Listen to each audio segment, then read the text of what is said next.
Hey everybody, welcome back to the channel. I know it's been a hot minute since we've uploaded. I was looking and I was extremely disappointed in myself. Fire has no excuse. I feel like it's all on me because I can be better. Right, Fire? Sure. I looked at the date and I know, like, listen, there's a lot has been going on. And speaking of what a lot's been going on, look at Deadpool and Wolverine, right? Right. $1 billion at the box office. Number one rated R movie in the world. Yeah, beat Joker. It So did. I'm excited to talk about this with you because I know we finally got to sit down and watch this, and I think it's a great way for us to kind of respark the channel. And I know we have a video coming out as well talking about Henry Cavill and his career because we saw a lot of great cameos as well. And I want to talk about why did this work, man? Why did this movie do so well? I mean, listen, I know it's a good movie, but in your opinion, why did it hit so well? Deadpool 3 worked so well for two particular reasons in my head. First off, it is well-established characters through comic books that were done with absolute care to the characters. It's probably the first series that hasn't been nitpicked, changed, and overall just basically emotionally groped to be able to fit and sell into a product. Ryan Reynolds plays Deadpool like Deadpool, and of course, Hugh Jackman is probably the most comic book accurate Wolverine in the series in this one. Like, he actually is very angry and he's not been held back by the PG-13 rating. And overall, I think that because both of those characters are being played to their very core true comic book identities, I think that that alone will just sell you the movie. And then when you throw on top of that the absolute masterclass that Ryan Reynolds and his company is at advertisement, I mean, everyone knew about it. It doesn't matter if you've ever seen a Deadpool movie, you knew this one was coming out. I love how even though like Hugh Jackman isn't like lore accurate in terms of height, they even made that cameo, right? Of seeing lore accurate Wolverine on screen just to give it to us, what it would feel like, right? I agree with everything you said though about, and you know what's one of the bigger things is that this movie I know isn't perfect, right? I mean, maybe there could have been something different with the storyline, but the love and care and attention to the characters. I mean, you know what's funny? I actually went back and watched all three of the first X-Men films. I even watched X-Men: The Last Stand. When stuff deviates and it feels so much that it's been going through like the corporate motions, in a film like this almost says a screw you to like Fox, Disney, Marvel. I mean, we got a lot of those, right? Oh yeah, yeah. It almost, I mean, I don't mean to like bring real world economics, but like we're in a state in the world where it is very tiring to have that oversight instead of it just be like passion behind it, right? I mean, we kind of see it in gaming, we see it in movies, we see it in media where games take a different course because they're trying to be sensitive rather than highlighting on what the actual piece is, right? Like, let's say we were to have a modern day historical piece, would be torn to shreds. Oh, absolutely. Like, Oppenheimer is a great example where Christopher Nolan did the job in making Oppenheimer the way it was, but people still got upset. But it has nothing to do because it's just history. All he's doing is documenting what happened historically, right? I mean, call me out, please, if I'm like going off on a tangent here. But like, am I wrong in that regard? No, I mean, yeah, things like movies nowadays are so heavily policed just by everybody. I mean, obviously, we're here essentially enough policing it as well. We're having conversation about it, and people are going to disagree with us, and maybe that's exactly what we need in this world. But the fact that our opinions and everything like that are directly affecting how these people are making these movies to try not to offend people, I think causes more of an issue rather than just allowing people to actually have general discourse. Because isn't that what art's about? Is creating a general discourse, a conversation, I mean, honestly, a healthy one. Yeah, and that's what Deadpool really is. He is what comedy is to movies. He is to comic books. He takes something that is at its core generally a learning situation, because if you look at X-Men, the entire premise behind X-Men is kind of taking that like scum of society turned hero and how people look at all of the mutants as these terrible people or the heroes. And so it's like it's an observation of the human just existence. And then Deadpool takes it and it turns it on top of its head by breaking the fourth wall and of course making fun of all of that at the same time. And so like that is really more of what we need. It's refreshing and it's what's been really stifled in a lot of movies is that attempt to take things and that are probably not supposed to be funny and make you laugh about them because it heals the soul. I mean, ultimately it makes us feel better because we can take some things that are tough and laugh and everybody gets to kind of, feel a little bit cathartic. Cathartic, yeah. You Yeah, know what's yeah. crazy is also knowing how even though this movie is so successful, the pushback that they've gotten from the studio still on like Mhm. trying to release a version that has more of what they wanted, or it's just I find it amazing because it's a number one rated box office film. And I don't want to turn this. I mean, it kind of is, or kind of a review of the film as well. It's like it's not a 10 out of 10, but it is where I think a lot of Hollywood needs to go, because I think I mean, even our ratings will all be considered a opinion, really. If somebody says a Right. 10 out of 10, somebody will say is a 5 out of 10, but it's the right direction in terms of where, like, I guess the negative criticism I've seen where it just hits on nostalgia baiting, Yeah. right? Because technically there's a lot of cameos and stuff like that. But there's a difference between nostalgia baiting with just cameos versus when it's done tastefully done. And I feel like because of the story and everything they built within Deadpool, it makes sense. Rather than, I guess, I'm going to throw Star Wars under the bus here because that's another Marvel movie, right? Where Right. sometimes they throw a lot of nostalgia and you're like, this doesn't move the plot forward whatsoever. Like, I don't understand it. But like Oh having yeah. the Human Torch appear, sorry, I'm getting into some spoilers, warning spoilers. I mean, at this point, $1 billion, I assume a lot of people have seen the movie. It's been, Right. at that point. But like the fact that those things appear actually does move the plot forward. They are It does. it actually is integral to the story of why certain people are appearing and like what kind of universe they're trying to create. Right. And if you think about it inside of the context of the movie, it is that basically they're ending up in the, again, spoiler alert, in the world of things that shouldn't exist in the cosmic timeline. And of course, Captain America still exists, but the Human Torch got pruned.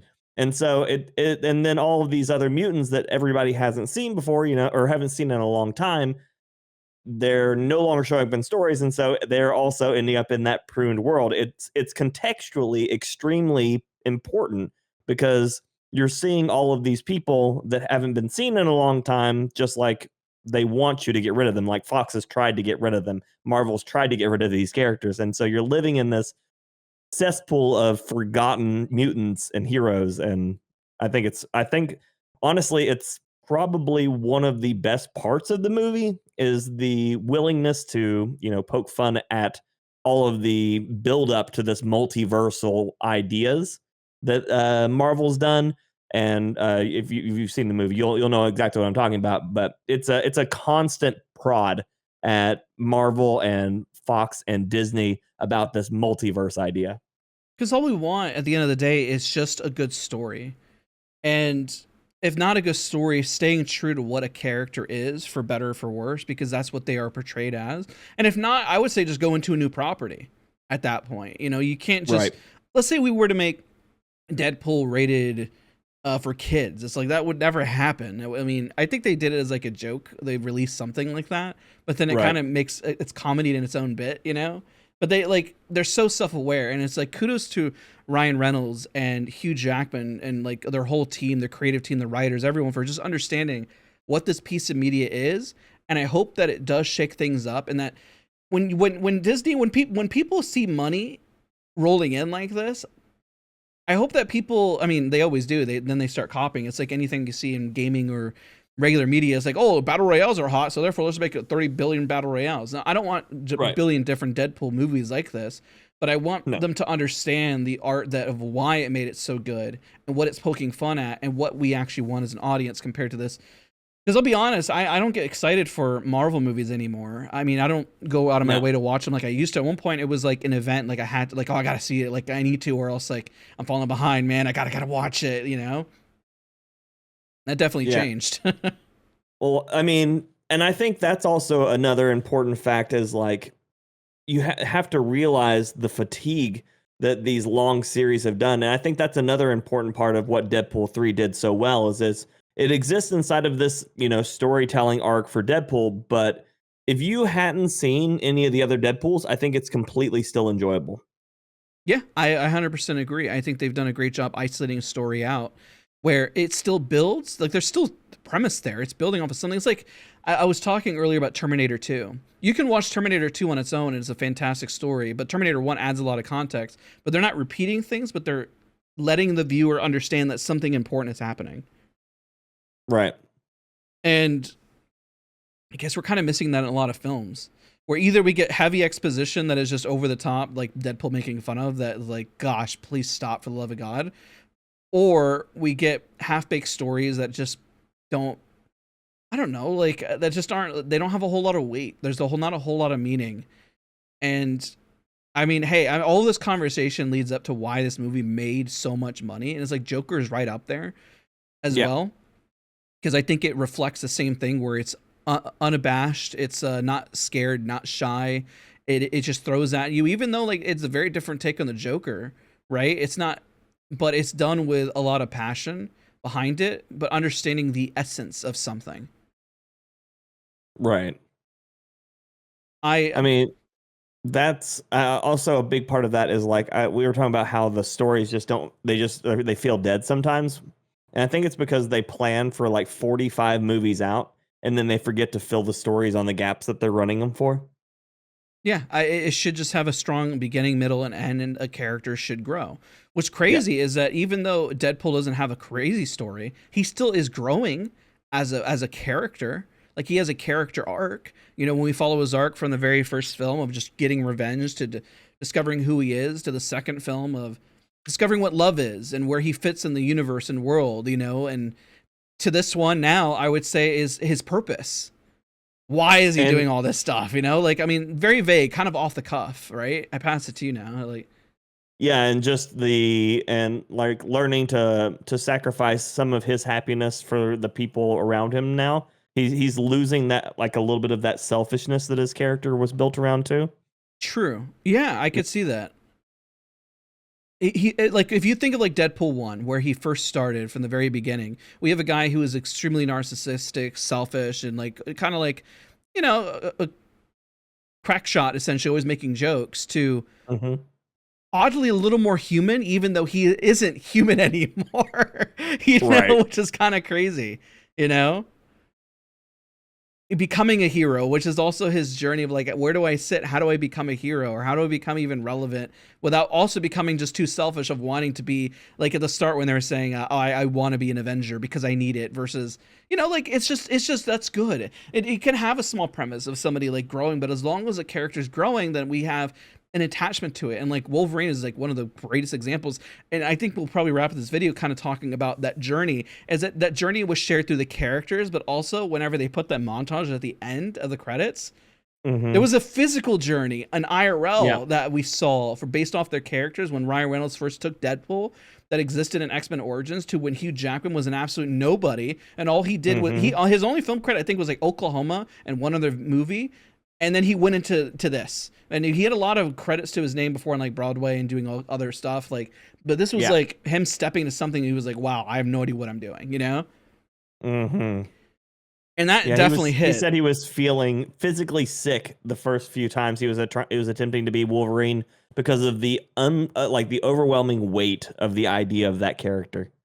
It's scary to the point where now when I think of Hugh Jackman, it's like there's certain people where the characters, like, even I was like, Hugh Jackman is Wolverine. I don't know. Isn't he supposed to be a lot shorter? Or like even like Heath Ledger as the Joker. I remember, you mean the guy about 10 Things I Hate About You, or 10 Things I Like About You? The blank on the movie all of a sudden, but it's all good. Yeah.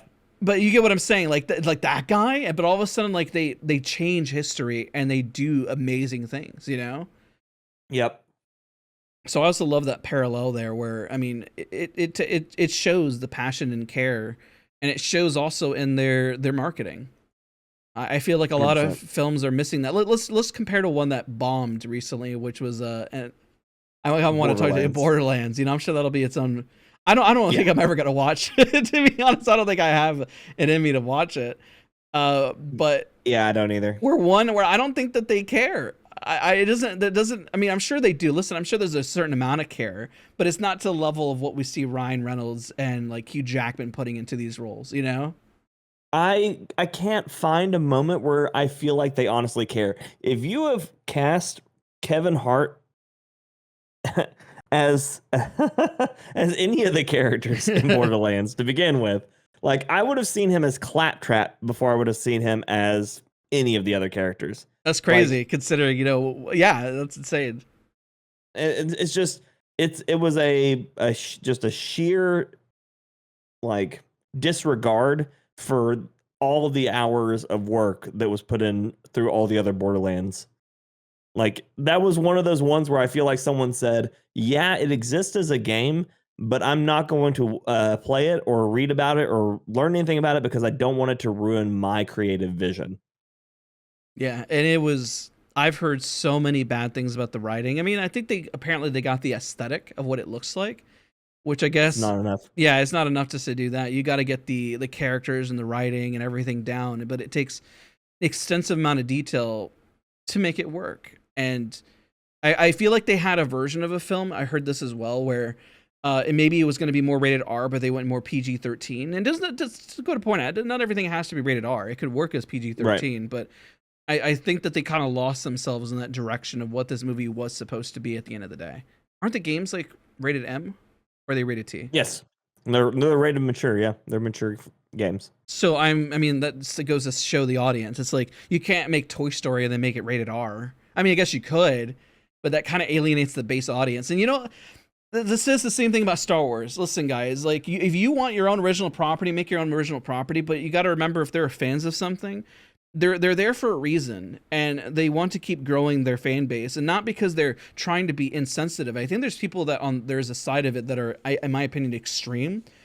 But there is I think everybody watching this video who are just normal people who watch this stuff, and like I have the expectation of what I want from a character because I've watched him for so long. I don't want Wolverine to be, I don't know, the opposite of what he is in the film. Like if all of a sudden he was walking around like super happy-go-lucky, hey man, hopefully you're doing okay. And if he was Ned Flanders, that would be confusing.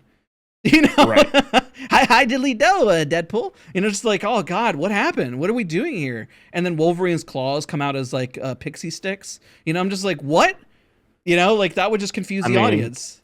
Don't get me wrong, I might be about that one. Yeah, actually, that's pixie not sticks are great. They are. And if Wolverine just like put them down your throat, I mean, huh?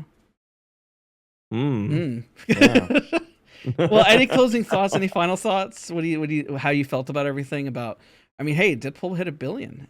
I was actually following. I would Google. I would go around. I was like, is it gonna get there? Is it gonna get there? And this weekend, seeing Monday, it not only already passed it, but it's gonna blow way past it now.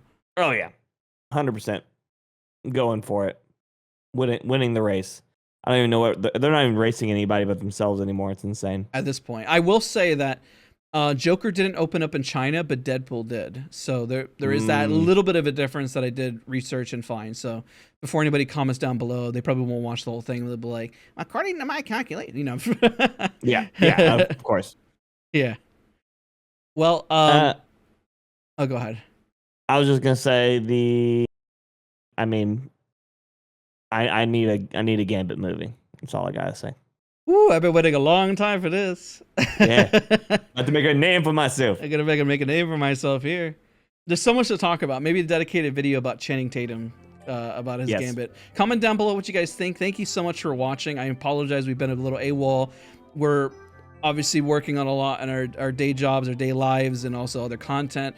But we talked about this, and I think it's about time we get back on this this horse that we're riding on, just like Nice Pool, and he never rode on a horse, but it's time. It's time. I don't even know what analogy is going, but it's time. It is time. It is time. Thank you guys so much for watching. We'll see you guys on the next one.